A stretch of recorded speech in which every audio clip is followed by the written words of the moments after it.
more than basing on the learning material only.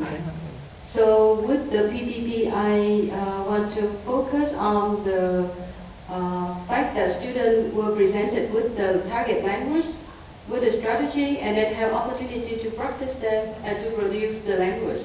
But for TBMT condition, I want to focus on the fact that students had to explore how to do the task by themselves.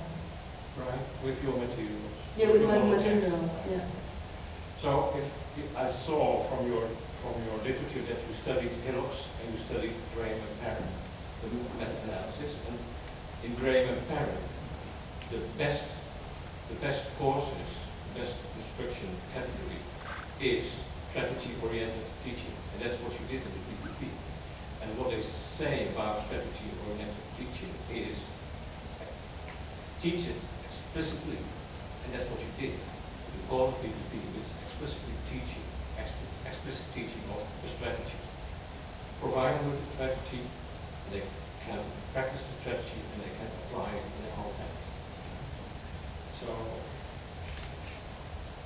what I would like to say is it's not necessary to create a distinction between two labels, which has connotations in the field, TBOT and PPP, and provide teachers and students with good materials instead of labeling and fighting for this or that. Yeah. Going to your design, you had 3 tests, pre, post, and delay. And they wrote descriptive text and argumentative text on each occasion. What kind of, you had different prompts, tasks, and were the tasks nested in the occasion? So you had prompt A in occasion 1, prompt B in occasion 2, and then prompt C in occasion 3. Yes? Is that true? Excuse me, will you paraphrase the question a little? I'm afraid the only thing I can do is repeat it. You had prompts, yes, tasks for tests. Yeah. And you created 3 tasks for descriptive text and 3 tasks for argumentative text. In the test, yes. Yes. Yeah. So, and one of the tasks was done in the pre-test. Yes. The other was done in the post-test. Yes. What was your rationale to distribute this particular prompt in the pre-test and the other in the post-test and the other one in the delay test? What kind of reasoning was there going on? So the underlying reasoning for assigning these prompts to the student is according to their familiarity with the topic. So in the first task, the first test, I asked them to describe their previous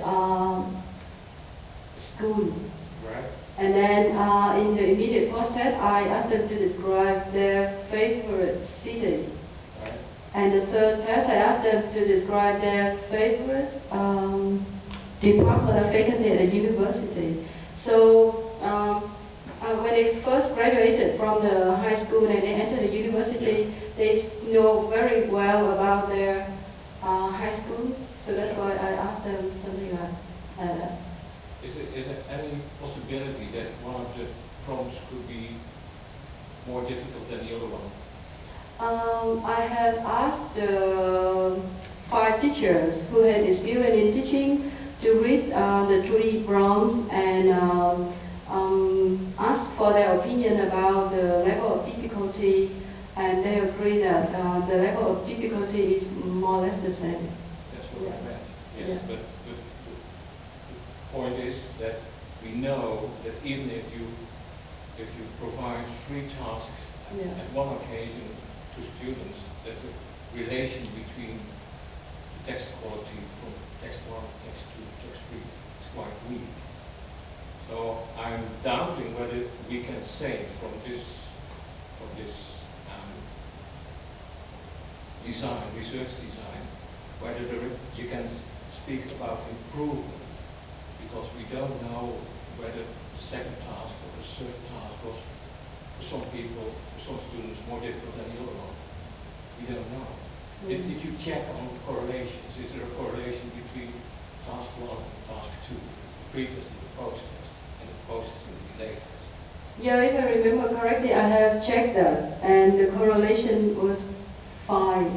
I don't remember exactly, actually. This has been quite a long time. We're on the statistical test. All right. I'm sorry. Okay. Yeah. I think that should, if you create a paper, an article, a journal article, I think should include it to Yeah. around verify Mhm. that it's okay, that there is a relation between the two texts. You used 4 indicators to measure text quality, Yes. and in another answer you said, I'm not so sure that was that good, because when I read the text from the TDOT condition, I enjoyed reading. Yeah.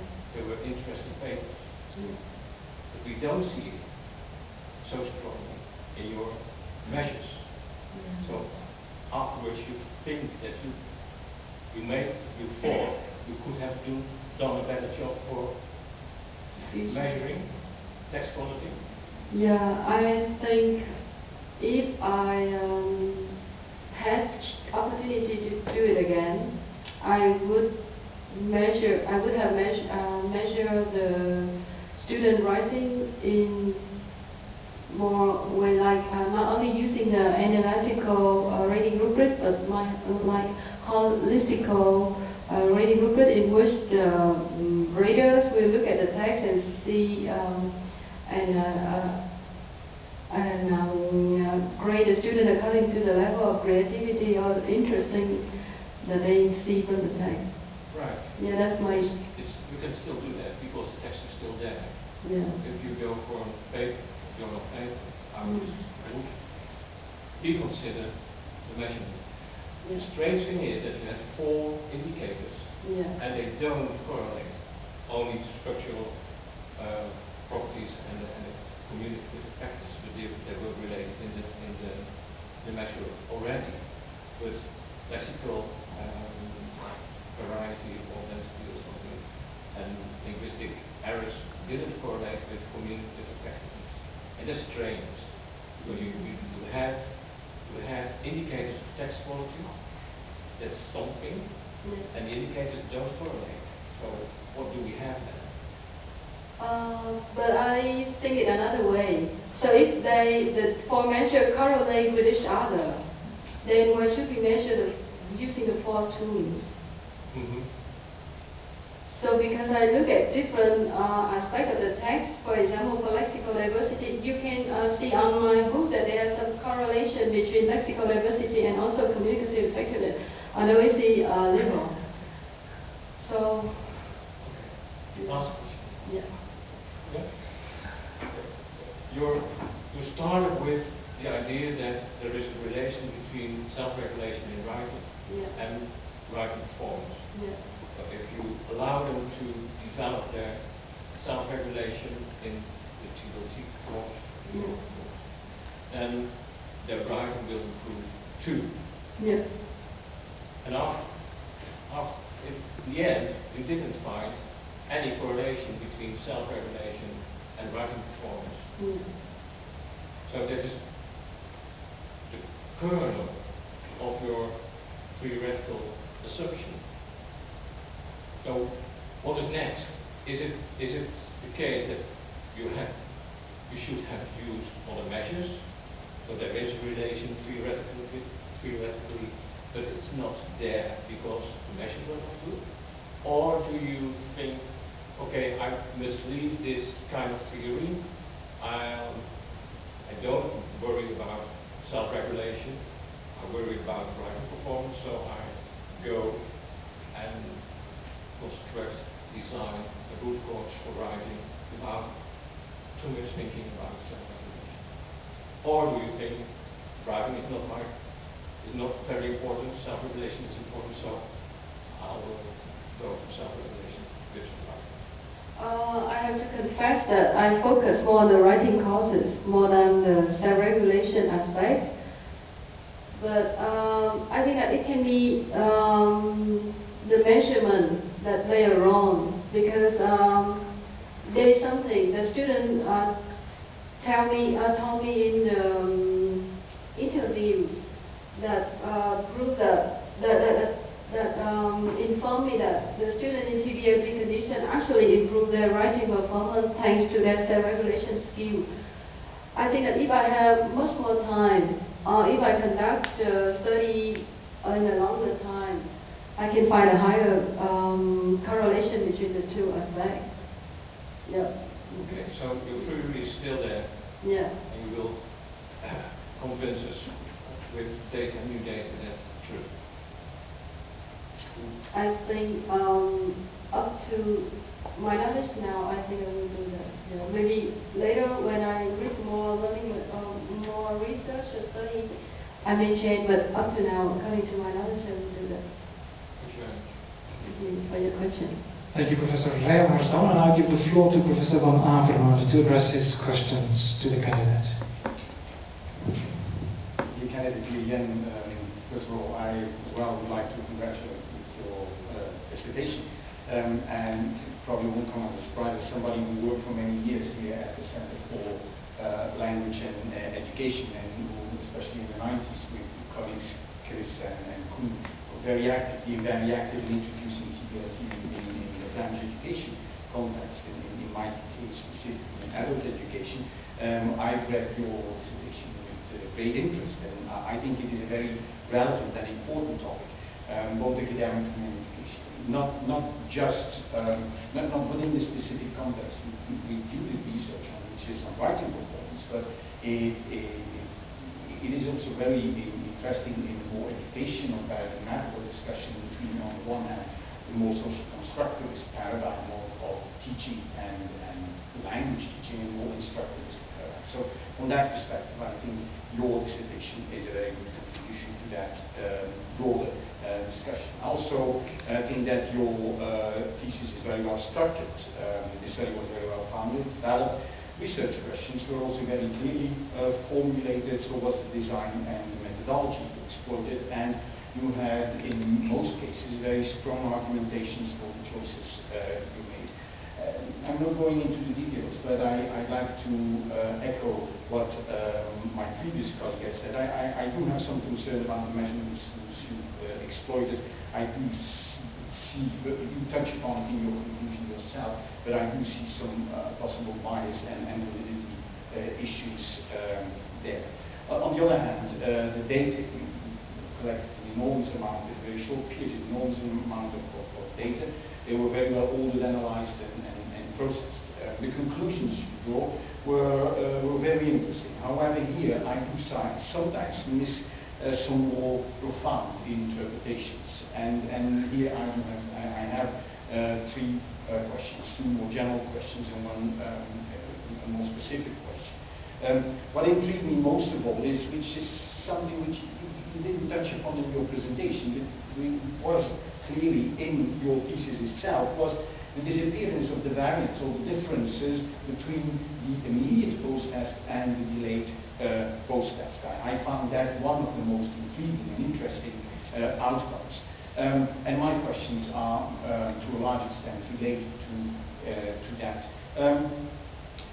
First of all, in a more general way, I would like to ask you to elaborate a bit more on why do you think and how could you explain these delayed post-test results.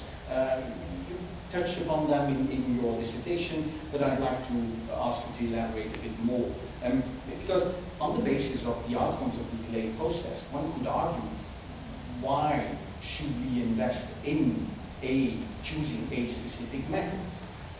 If I would be your Minister of Education and you, on the basis of the delayed post-test, and you would try to come to me to convince me to make a major educational change from a PPT approach to a TVLT approach, on the basis of the delayed post-test, I could argue, why would I? The same goes for your argumentation for science. I fully agree with your argumentation to reduce the number of students, specifically in the class until 69. But I don't think it's hard to make that claim on the basis of your delayed post-tests. So I'd like more on that. A second question. You mainly focus on differences and similarities between the two conditions, between the PPP and between the TBLT group. Now, what I would like to reflect upon is, on the basis of both your quantitative and also qualitative data, to what extent did you see within group values? In another way, could it be that if you would dig a bit more into the data, that you could find profiles of students who felt at ease in the PPP condition, and maybe if you would look at their individual scores, even would have high scores on the delay tests. But the same maybe could hold for TBLT, students in the TBLT condition. The same for students who were now in a PPP condition but didn't felt at ease in a PPP condition and preferred to have more TBLT. So, do you, on the basis of your qualitative data and of your analyses you did, do you found that within group variance? Because if that's the case, that might have an enormous impact on certain educational choices. Because then the issue of dealing with diversity in classrooms, in-class differentiation, might be much more important than choosing for a specific matter. And my third question is related specifically to the graph on page 60, where what puzzled me is specifically for the argumentative task, where you see for the students in the PPP condition an enormous increase in lexical diversity between the immediate post-test and the delayed post-test. And you not really touch upon that, why there is that increase on these values. So I'd like to hear a bit more on that as well. Thank you. Thank you very much for your question. So I will answer your question by question. So for question number one, we can, as you can saw on the thesis, that there were not much differences between the immediate post-test and delayed post-test, and why should the government invest on TBLT?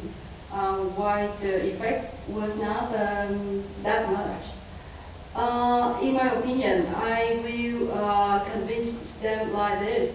Okay, a student in PP condition had like 7 years of experience with PPP condition, and they got this result. And my student, TBLT condition, only learned with 10 weeks, and they got this result.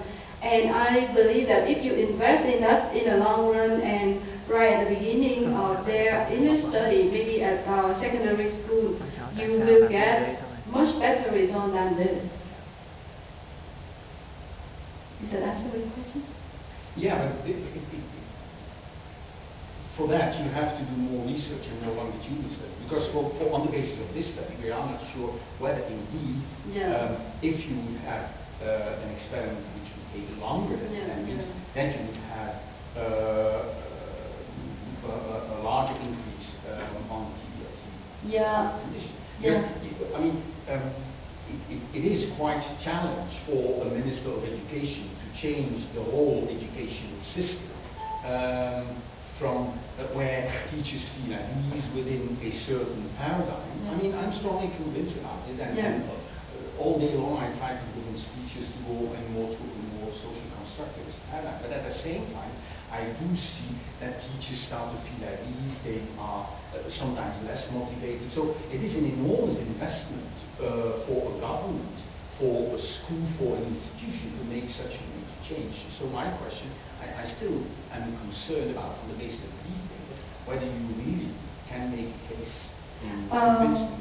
There's a saying, a sparrow cannot make a spring, but at first it can inform people that the spring is coming. So I get it, with my study, it's very hard, can be very hard to convince the Minister of Education that they have to invest a lot of money and effort on TBLT. But in fact, this is the method that they claim they would develop in our curriculum development. However, I think they were confused also. in the new textbook, it also something similar, not very different from the books that we have learned before when we were at secondary and high school. So I think change takes time. So with only my study, I cannot make any change, any big change. But I can ask my colleague to cooperate with me, and more and more people. When we have more people in the battlefield, and we have a stronger voice. That's what I believe. Well, but I'm very much I'm convinced that you can. I think you can convince the but more on the role of the teacher, for instance, than on the method, on the basis of your study. You touch upon that the fact that there was one teacher in the two experiments, and that could have maybe a more important role in the outcomes. And I think this is a very major side of it, but I think also a very important aspect. And what we know from the literature as well, the role of the teacher, and I think there lies a lot of information for governments. It's more than government.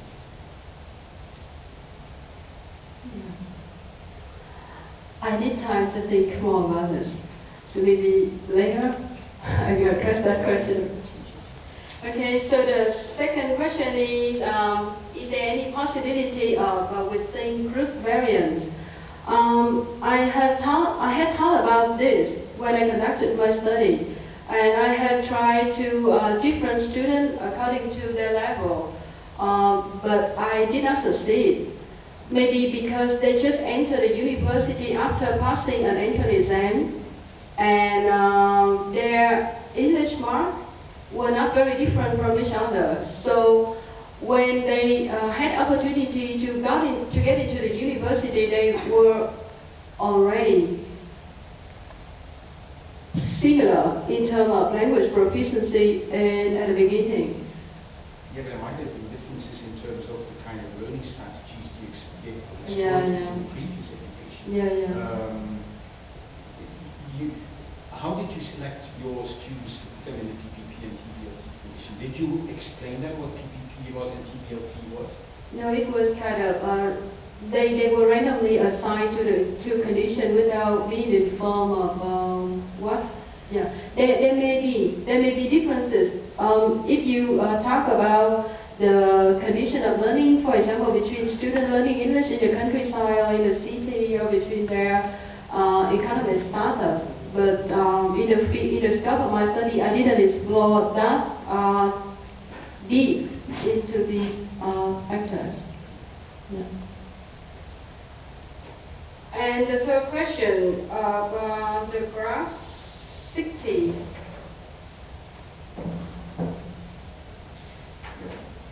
Yeah. Okay, I see. Okay. So you can see from the graph that for the argumentative text, students have much higher lexical diversity than in the descriptive paragraph. There could be a reason. There could be some reason. So I think it's because of the genre. So it's like for descriptive paragraph, the topics are the ways to describe. When you repeat them for many times, then you don't have anything new to. Then they don't have anything new to new vocabulary to write in their text. But for argumentative paragraphs, because they have to convince the reader, so maybe they learn that. Yeah, but why the difference at the delay process and not at the intermediate process? Yeah, that's an interesting question too. Maybe you need time for this too. It seems that I have to focus much more on other things more than comparing between the two time of paragraphs. So that's why I haven't touched upon it in the book. Thank you for your question. Very interesting question, actually. Thank you, Professor Van Avermaet. We now move to the far right of this commission, or to the far left if you want, and I want to give the floor to Professor Jaspaert to address his questions to the candidate.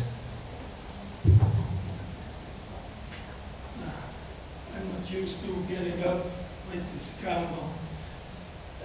Dear candidate, dear Jan, as was to be expected, I'm the last one to congratulate you on your work. And I must admit immediately that I have a problem. See, the problem I have is that I promised you a number of nasty questions. And of course, being the last one, all the nasty questions have been asked already. So, there's my... Well, don't be too sure about that. Wait until I'm finished. So the thing I wanted to do was go back to a number of questions that have been asked and ask you a number of things about them. First of all, one of the things that puzzled me was the way you define TBLT. It seems to me that while I'm reading through the work, the main characteristic of what you call TBLT is the autonomy of the student. They have to do a lot of the work by themselves, and you as a teacher, you present yourself as a coach, not telling them what to do, but helping them when they get stuck, something like that. Yeah. Now, for me, TBLT, one of the major components of TBLT is the task relatedness and the fact that you get students performing tasks that they are intrinsically motivated for. What I'm seeing here is that Vietnamese students in their first year are very eager to get good grades. And I would suppose that it is not different for the PPP condition or for the TBLT condition. So there is a very strong extrinsic motivation for them to do well in the course. And then you get two teaching approaches, one of which stresses the autonomy of the student. But my question is, should that TBLT condition have them write more and work more on intrinsic motivation to be the writer of the text that they have to write, to get them away, to divert them from that extrinsic motivation? Or wouldn't that be possible at all in a given situation? Thank you for your question. In fact, in my thesis, I only report the result of the immediate post-test and delayed post-test. But students have like 4 tasks to do during their course. And I think that for these tasks, they were not that strongly motivated to have good marks, but they also did well. So I think, yes, intrinsic motivation plays some role in the result that I get. But what I perceive after reading student drafts, first draft, second draft, third draft, is that I was very happy to see students in a TBLT condition improve their text, which very little help from me. They got interesting text, they got interesting ideas, they use more diverse vocabulary for their text, and I always felt kind of eager to read their text whenever I receive their drafts. So yes, intrinsic motivation play a role, and I didn't explore, I only explored the autonomy aspect of TBLT. And yes, TBLT also consists of task relatedness, where students were interested in the task themselves.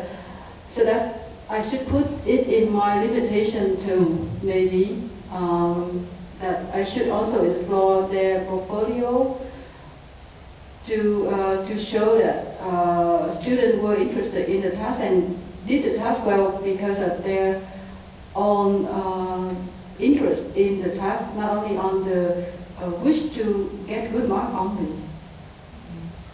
Well, that brings me to my second question. It seems to me that setting up an experiment and a research project such as this one, you have a wealth of data. And of that wealth of data, you record on a small piece of those data. You have your qualitative data, you have the progress the students made, you have the text they wrote, the first version, second version. You have the information on what they did with your feedback. Some of them will have done a lot with it, other ones will not have done a lot with it. So you have that kind of information. You have the information on the differences between weaker and stronger students. So you have still a lot of information. So my question would be, say you're going home and you're not up to setting up a second experience or experiment immediately at this point. You think, I'm going to explore my data a little bit further. What would be the first element in your data that you would explore further? Thank you for your question. I had that question, that thought in my mind too. So what I had thought about is that I want to explore the differences between student drafts during the times, because I didn't have enough time to report everything in my thesis.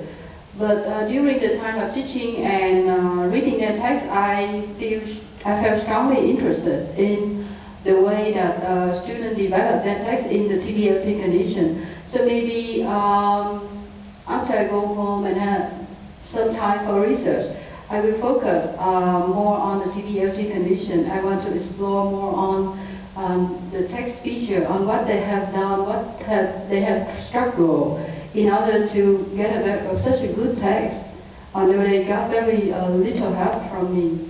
So that's the thing that I will do first when I go home. Would there also be room within that TVLT condition for exploring the relationship between self-regulation strategies and language products, written products?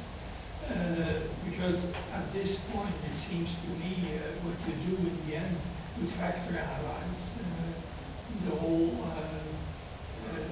self-regulation strategies. You come up with one factor, and you correlate that with the writing, the outcomes of the measures of the writing product. But it seems to me one interesting thing would be, for instance, whether there are correlations between aspects of those strategies on the one hand and measures of writing products on the other. And with that, the whole self-regulation strategies bit, there's kind of a problem, because at one point you do a reliability analysis in the previous, before you start the experiment. Turns out you have one dimension, then you do a confirmatory factor analysis, you have 10. Then in your dissertation you work with 3, you have 4. And in the end, you bring it back together to 1. And so that's a bit confusing, and in that sense, it might be hard to see relationships with your measures of writing products. Wouldn't that be something to explore further? Yeah, thank you for your advice. Actually, that's very interesting advice. So I think that that's the next thing I'm going to do, or maybe do them at the same time, explore student writing improvement from different drafts and relate them to specific aspects of self-regulation. That would be very interesting to explore, I think actually. your chances of finding interesting results in exploring the process that the students went through and the self-regulation strategies, finding a relationship between those are larger than finding them between self-regulation strategies and the measures that you utilize now.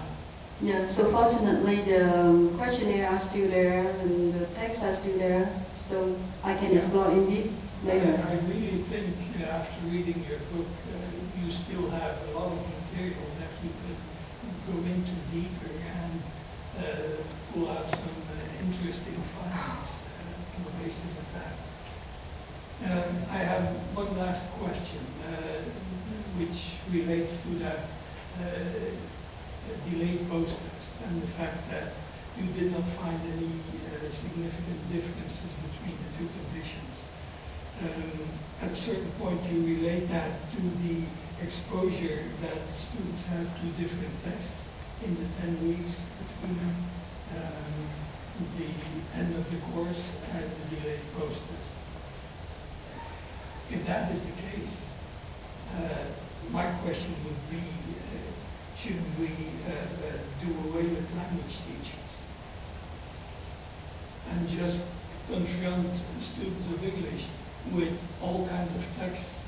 Because in the end, what seems to be determining their writing performance is their exposure to texts and what they do with texts. And in that sense, that's of course, and I must thank you for that, your citation of Ivan Illich in the beginning of your dissertation. Ivan Illich was our hero when we were studying over here in the 70s, and I kind of forgot about him. But now I thought, oh yes, that's what he said. So that was very illuminating for me. But in the end, doesn't that mean we have to involve people in meaningful tasks, make them do things, and motivate them to do things, and then learning will Naturally by come itself. along. Yeah. That's what I believe too, after my study. Yeah, but it's interesting to know that he's famous from a long time ago, but what he said seems to be true till today.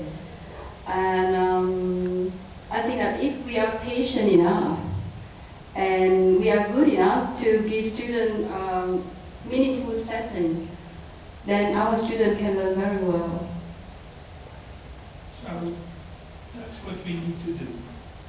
Yeah. Not worry about teaching methods anymore. Just So in a- academic tasks. Yeah, thank you for your question. But in order to create that setting, is Before you the thank me, you know that I'm just saying that I'm going to be out of a job when you do that. yeah. So I think that it's the role of the teacher to create that meaningful learning context. And how could you do that? How could you do that? I think that one good way is to use the right method. The method that gives the student the right learning context. You cannot ask students, okay, you sit there, I give you the favorable conditions, you can work now. No. You must give them support in some way, and the teaching approach is one of the ways. Does culture in any way have anything to do with that? Or would that work universally for people in any culture? At the beginning, I thought that culture played a role, that maybe I didn't have a very strong belief at the beginning that my students in TDFT condition could perform that well. But I recognize that when I talk to them during the interview, when I keep contact with them later on social media, I recognize that the world is smaller than we thought. The student now can have greater access to me and my friend long time ago. So we see that culture play around, yes, but maybe only among the teachers. when, like me, before I conducted a study, I also believe that, okay, they are Asian students, they are perceptive, they are passive, they couldn't do that. But no, the world is changing, and students have the great opportunity to become alike with students all over the world. So I think that culture may play a role, but not such a big role as before. Does that answer your question? Thank you. Yes. Thank you, Professor Jaspart. We are still well ahead of schedule, and this brings me to the question whether anyone in the audience wants to address a question to the candidate, a question related to the topic of the dissertation. If not, no, then the Commission now leaves the room for the secret deliberation. Thank you.